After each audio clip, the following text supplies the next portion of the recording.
happens on its own. Change happens because ordinary people, countless unsung heroes of our American story, stand up and demand it. The story of lesbian, gay, bisexual, and transgender Americans is no different.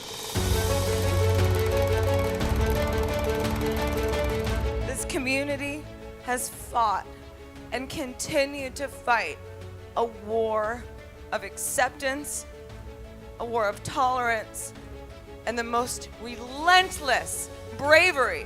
You are the definition of courage. Do you know that?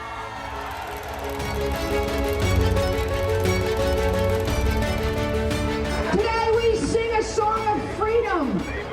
We project the voice of freedom forward beyond ourselves to the youth of today and to the generations of tomorrow. I have been beaten. I have had my nose broken. I have been thrown in jail. I have lost my job. I have lost my apartment for gay liberation. I want my gay rights now. I think it's about time the gay brothers and sisters got their rights.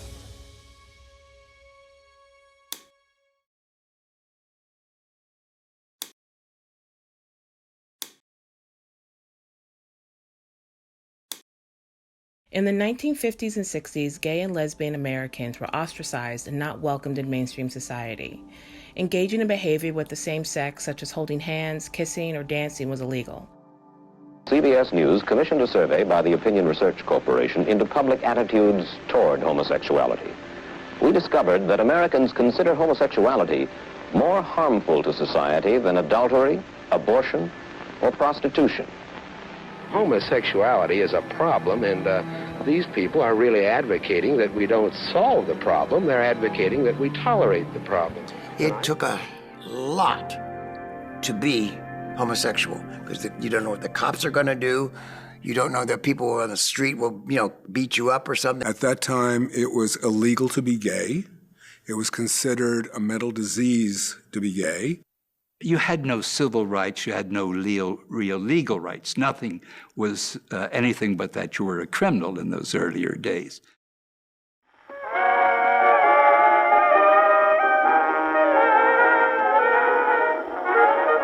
Bars and clubs catering to LGBTQ plus individuals were highly sought out because these places were seen as a refuge where people could express themselves openly and socialize without worry. In New York, the state liquor authority penalized and shut down establishments that served alcohol to known or suspected LGBTQ plus individuals, arguing that the mere gathering was disorderly. So the police harassed gay bars, many of which operated without liquor licenses. From time to time, the police would come in and just demand all sorts of unreasonable things from the owners of the bars and the bartenders, and just to be nasty. At the time, gay bars could not serve legally, so it was run by the mafia, and they paid off the police. But the police raided the bars all the time. We were afraid we would be arrested, but we went because we had no other place to go. Stonewall Inn, to get around the liquor license requirement, was registered as a private bottle bar, meaning patrons bought their own liquor. Also, to maintain the club's false exclusivity, the club attendees signed their names in a book upon entry. With these measures in place, Stonewall Inn became a popular Greenwich Village institution. It was relatively cheap to enter, welcomed drag queens, and allowed dancing. Plus, it was a nightly home for many runaways and homeless gay youths. On the morning of June 28, 1969, armed with a warrant, police officers entered the Stonewall Inn and arrested 13 individuals. The 13 people included employees, bar attendees, and people violating the state's gender-appropriate clothing statutes. Instead of leaving the area, angry patrons and neighborhood residents stayed outside the bar, becoming more and more agitated as they watched the police aggressively manhandle people. We were in the back of the room, and the lights went on. So everybody stopped what they were doing, because now the police started coming in, raiding the bar. They pushed everybody to the back room and slowly asking for IDs. Meanwhile, there was crowds forming outside the Stonewall, wanting to know what was going on. We were talking about the revolution happening, and we were walking up 7th Avenue, and we were thinking that it was either Black Panthers or the Young Lords are going to start it. And we turned the corner from 7th Avenue onto Christopher Street, and we saw the paddy wagon pull up there. And some people came out and being very dramatic, throwing their arms up in a V, as the victory sign. The harassment and discrimination came to a boiling point when one of the arrestees was hit in the head by an officer as they were being forced into a police van. Within minutes, the hundreds of people watching the raid began to riot. The police, a few prisoners, and a Village Voice writer barricaded themselves in the bar. After multiple attempts to break through the barricade, the Stonewall Inn was set on fire.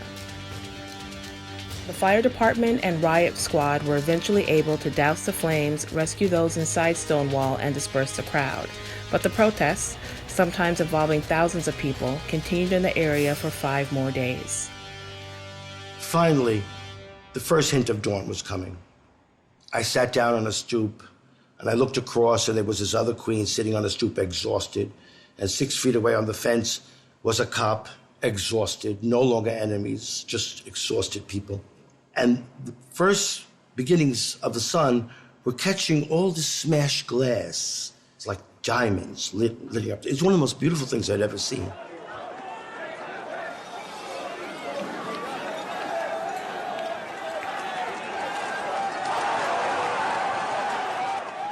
Well, the next few nights really were a repetition of the rioting. All of a sudden, a lot of gay people would appear on the streets in this whole area, not just in front of the Stonewall. This was our neighborhood, and we weren't going to let them take it away from us. We knew this is it. This is what we've been waiting for. After the uprising, the bar closed, and activists realized that this was a really important turning point. The Stonewall riots or uprising was a major turning point in the gay rights movement. It galvanized the movement and led to the creation of many gay rights organizations such as the Gay Liberation Front, Human Rights Campaign, and GLAAD. These are mostly independent organizations all across the country. There's somewhere between 60 and 75 independent groups across the United States, maybe more now because they keep growing up overnight.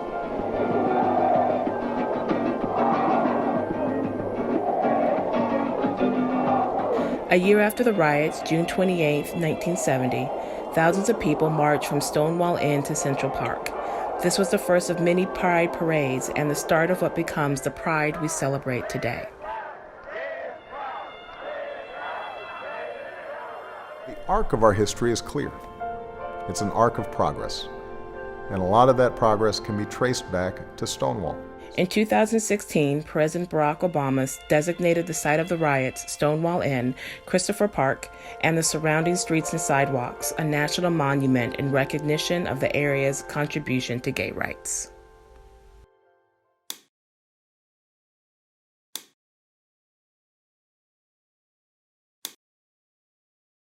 Ladies and gentlemen, I am stay at home for you called So.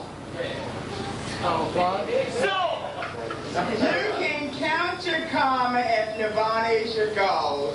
You can shake and you can rattle. You can rock and roll.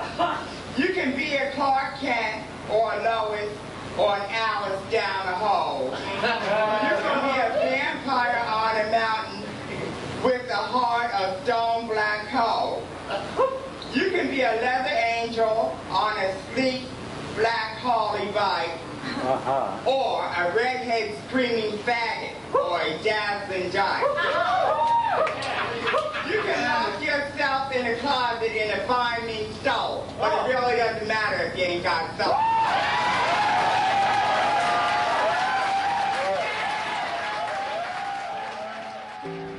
Johnson was born Malcolm Michaels Jr. on August 24, 1945 in Elizabeth, New Jersey, with 6 siblings.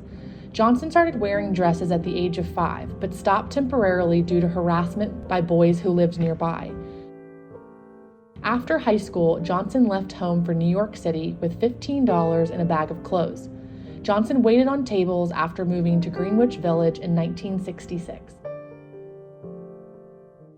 When I first met Marcia in the early 70s, Marcia was homeless.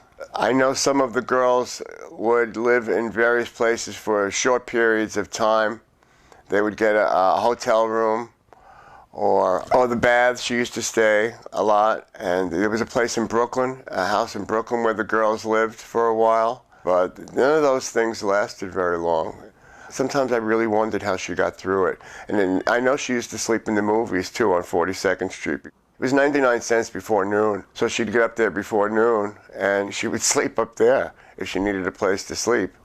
It was amazing. It really was amazing how he was able to survive and get through life without having a place to really call home. After meeting gay people in the city, Johnson finally thought it was possible to be gay and was able to come out. Johnson initially used the moniker Black Marcia, but later decided on the drag queen name Marcia P. Johnson, getting Johnson from the restaurant Howard Johnson's on 42nd Street, stating that the P stood for Pay It No Mind, and used the phrase sarcastically when questioned about gender, saying it stands for Pay It No Mind. I always just do drag. I never do it seriously. Because I don't have the money to do serious drag. Johnson's style of drag was not serious, high drag, or show drag, due to being unable to afford to purchase clothing from expensive stores. Johnson received leftover flowers after sleeping under tables used for sorting flowers in the flower district of Manhattan, and was known for wearing crowns of fresh flowers. Johnson was tall, slender, and often dressed in flowing robes and shiny dresses, red plastic high heels, and bright wigs, which tended to draw attention. Marcia had a long purple lilac gown that she favored, and by the time she finished fixing it, cut here and scissors here and a razor blade here for the bottom and gussied it up with glitter, and she favored that. I mean, I know that dress really got her working out. She wore that one for a long time. Johnson was one of the first drag queens to go to the Stonewall Inn, after they began allowing women and drag queens inside. It was previously a bar for only gay men. At first it was just a gay men's bar, and they didn't allow no women in. And then they started allowing women in, and then they let the drag queens in. I was one of the first drag queens to go to that place. On the early morning hours of June 28, 1969, the Stonewall Uprising occurred. Johnson has been named, along with two others, as being three individuals known to have been in the vanguard of the pushback against the police at the uprising. Johnson, however, denied starting the uprising. Johnson later recalled arriving at around 2 a.m. that morning, that the riots had already started by that time, and that the Stonewall building was on fire after cops had set it on fire. The riots reportedly started around 1:20 a.m. that morning. I was uptown. I didn't get downtown until about 2 o'clock, because when I got downtown, the place was already on fire and it was a raid already. She was outrageous in a different manner, and she was noticed first for that. But talk then started about her activism. It made her very different. It made people think twice about her, and made people want to stop to talk to her, and made people listen. I've been in gay liberation ever since it first started in 1969. I was one of the first drag queens to try and help the drag queens and other people have food at the Alternate U. Alternate U was one of the places that we first tried to help college queens open their doors to gay liberation. When I started getting in newspapers, on TV set for gay pride parades, I was one of the queens that helped feed the queens that were hungry. And I started the Star House, but I didn't actually start the Star House. Sylvia Rivera started the Star House. And I was just one of the queens that was behind her, like the vice president of the Star. Marcia was born for a parade. I mean, look at her, so it was only natural she would go to the gay pride parade. She was somebody who put her life on the line. People think, oh, the gay community just happened this way. It didn't. There were people like Marcia literally in the street, not just celebrating, but fighting for rights. I think the important thing was that we got our gay rights all across America and across the world, and got the right to be human beings just like other human beings. I wanted to see gays at least have a start in life because they've never really had anything called a parade that was their own. You know, they always had to hide in the closet of somebody else. Darling, I want my gay rights now. I think it's about time the gay brothers and sisters got their rights, and especially the women.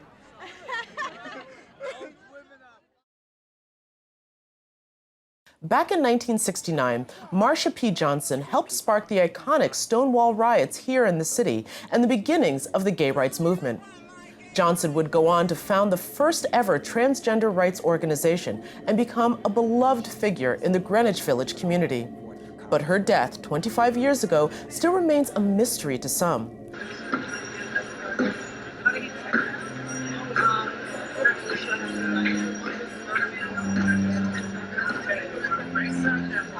Marsha, whose real name was Malcolm Michaels Jr., was last seen alive on Thursday. The police list suicide as the cause of death, but community leaders cite a lack of evidence and charge that police have yet to begin an investigation into the death of this beloved founder of the gay movement.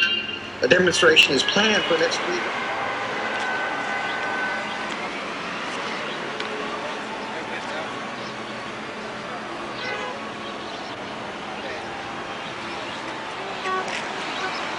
It's hard for me to believe that she would commit suicide. I mean, I could understand that she was depressed and all this madness. And unfortunately, it takes something like this to bring us together. And I hope it's not another thing like this to bring us together again. I agree. You know, Marsha rose above all those things. She rose above being a man or a woman, rose above being black or white, rose above being straight or gay. Marsha and us are still here.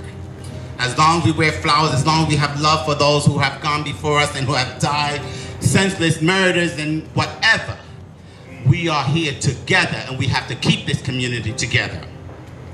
I'm gonna borrow from that old black marching songs that says, ain't gonna let nobody turn me around, turn me around. Turn me around, ain't gonna let nobody turn me around. I'm gonna keep on walking, keep on talking, walking to the promised land now.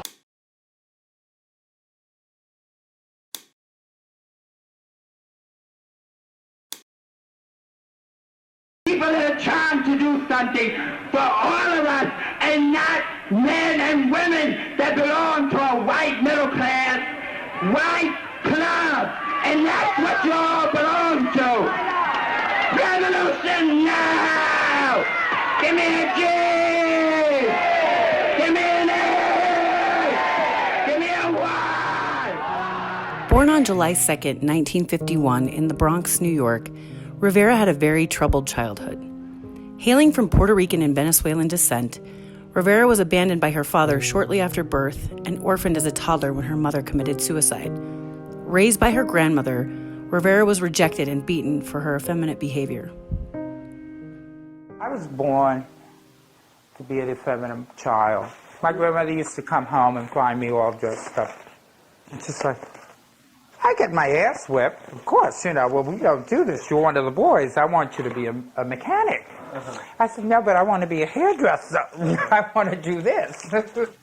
And I want to wear these clothes. So it's my grandmother that raised me until I left home. By age 11, she ran away from home and became a child prostitute, working in the Times Square area. While living on the streets, Rivera met a couple of drag queens who welcomed her into their fold. And it was part of their support. She became Sylvia and identified as a drag queen. Later in life, she would consider herself transgender, although she disliked labels. When I met Marsha, I must have been like 12 years old. She was like a mother to me. Marsha and I, we were the liberators. The street people and the drag queens were the vanguard of the movement. We're the ones that stood the forefronts and fought the cops off, and we're the ones that didn't mind getting our heads bashed in. Sylvia Rivera was a Latin American drag queen who became one of the most radical gay and transgender activists of the 1960s and 70s. As co-founder of the Gay Liberation Front, Rivera was known for participating in the Stonewall riots of 1969 and establishing the political organization STAR, Street Transvestite Action Revolutionaries, with fellow friend and drag queen Marsha P. Johnson. At the 1973 Christopher Street Liberation Day rally in New York City, Rivera, representing STAR, gave a brief speech from the main stage in which she called out the heterosexual males who were preying on vulnerable members of the community. Rivera espoused what could be seen as a third gender perspective, saying that LGBT prisoners seeking help do not write women, they do not write men, they write to STAR. At the same event, Rivera and fellow queen Lee Brewster jumped on stage during feminist activist Jean O'Leary's speech and shouted to the crowd her "Y'all better quiet down" speech, stating, "You go to bars because of what drag queens did for you." If you all want to know about the people that are in jail, and do not forget Bambi Lamore and Dora Marks, Kenny Messner, and other gay people that are in jail, come and see the people at Star House on 12th Street, on 640. I could not believe it was like a nightmare. All these white men and women were booing her. The people that are trying to do something for all of us, and not men and women that belong to a white middle class, white club, and that's what you all belong to. Revolution now! Sylvia and Marsha, they led the fight for transgender rights. Because in the earlier days, the lesbians and the gays, they never included transgender people. And when we say equality, equality has to be for everybody. In 1969, at age 17, she took part in the famous Stonewall riots by allegedly throwing the second Molotov cocktail in protest to a police raid of the gay bar, the Stonewall Inn in Manhattan. With the surge of the civil rights movement, the women's rights movement, and the Vietnam War protests of the 1960s, Rivera's activism began to take shape. I joined GAA, and that first year that we were petitioning for gay rights, on April 15th of that year, So it was 1970. Yeah. I got arrested for petitioning for gay rights on 42nd Street. You had a petition, was it for the Yes. City Gay Rights Bill? The City Gay Rights Bill. Who were you getting to sign it? I was asking people to sign in the middle of 42nd Street. Yeah. Were you dressed in drag? No, I was dressed casually, makeup, the hair and whatnot. Hair drag. The cops came up to me and says, no, you can't do this. This is either you leave or we're going to arrest you. I said, well, fine, arrest me. They very nicely picked me up and threw me in a police car and took me to jail. Initially in public support of the gay rights bill, Rivera felt betrayed when the bill, which took 17 years to become New York law in 1986, ultimately excluded the rights of the transgender community. Feeling betrayed by the movement she had fought so hard and long for, Rivera left STAR and disappeared from activism for the next 20 years. She returned to fight for trans issues starting in the mid-1990s amid cultural conversations around issues like gay marriage and the LGBTQ community serving in the military. On February 19, 2002, Rivera died from liver cancer at St. Vincent's Catholic Medical Center in New York City, New York. At different times in her life, Rivera battled substance abuse and lived on the streets, largely in the gay homeless community at the Christopher Street docks. Her experiences made her more focused on advocacy for those who, in her view, mainstream society and the assimilationist sectors of the gay, lesbian, bisexual, and transgender communities were leaving behind. For these reasons, Rivera projected her voice to give her community power. She fought for herself, but most importantly for the rights of people of color and low-income LGBT people. As someone who suffered from systematic poverty and racism, Rivera used her voice for unity, sharing her stories, her pain, and struggles to show her community that they were not alone. She amplified the voices of the most vulnerable members of the gay community: drag queens, homeless youth, gay inmates in prison and jail, and transgender people. In honor of Rivera's activism in the gay and trans community, the Sylvia Rivera Law Project was founded in 2002, the same year of her death. As a legal aid organization, SRLP works to guarantee all people are free to self-determine gender identity and expression, regardless of income and race, and without facing harassment, discrimination, or violence, by giving gay, trans, and gender-fluid individuals access to legal services, as well as teaching leadership and advocacy skills. You must remember one thing that a lot of people forget. You cannot forget that the transgender people were the ones that gave you this liberation. Be that and will thrive and continue your struggle here in England and all around the world.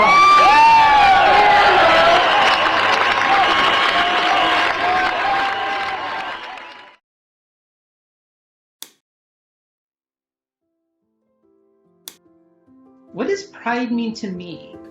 It's a complicated question. I think it's a loaded question. To me, pride is nothing but love. Pride means being proud of who we are in whatever form that takes. Pride means celebrating love and marriage equality.